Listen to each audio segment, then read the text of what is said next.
Hello everyone, నేనైతే cake చేద్దామని అయితే స్టార్ట్ చేశాను. అది హిట్ అయిందా ఫ్లాప్ అయిందా లాస్ట్ వరకు అయితే వీడియో చూసేసేయండి.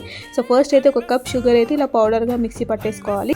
అదే షుగర్ పౌడర్లో 2 eggs and tea glass oil, అలానే కొంచెం వెనిలా ఎసెన్స్ వేసుకొని మళ్ళీ మిక్సీ పట్టుకోవాలి. థిక్నెస్ అయితే రావాలి, ఇలా థిక్నెస్గా రావాలి. ఇంకో బౌల్ ఒక కప్ మైదా పిండి, ఒక స్పూన్ బేకింగ్ పౌడర్, అలానే కొంచెం బేకింగ్ సోడా వేసుకొని అయితే జల్లెడ పట్టేసుకోవాలి. ఈ పిండిలో ముందుగా మనం మిక్సీ పట్టుకున్న మిశ్రమాన్ని అయితే వేసేసి కట్ అండ్ ఫోల్డ్ మెథడ్లో అయితే మనం మిక్స్ చేసుకోవాలి. ఇలా చేసేసుకోవాలన్నమాట.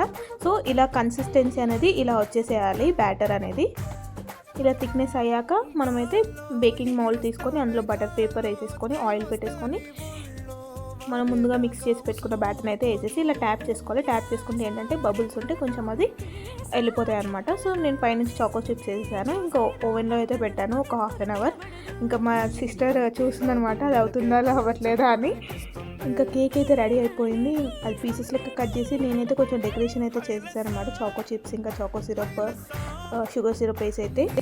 సో ఫైనల్గా అయితే కేక్ అయితే ఇలా వచ్చిందండి. సో నేను ఇంకా మా సిస్టర్ అయితే టేస్ట్ చేసాము. టేస్ట్ అంతా బాగానే ఉందండి, కానీ ఎక్కడ మిస్టేక్ అయిందో నాకు అర్థం కావట్లేదు. దాని సరౌండింగ్స్ మొత్తం మంచిగా స్పాంజ్ లెక్క ఉంది, కాకపోతే మిడిల్లో ఒక్కటి కొంచెం గట్టిగా అయిందనమాట. సో బట్ చాలా బాగుంది, బిస్కెట్ అండ్ కేక్ తిన్నట్టు అనిపించింది.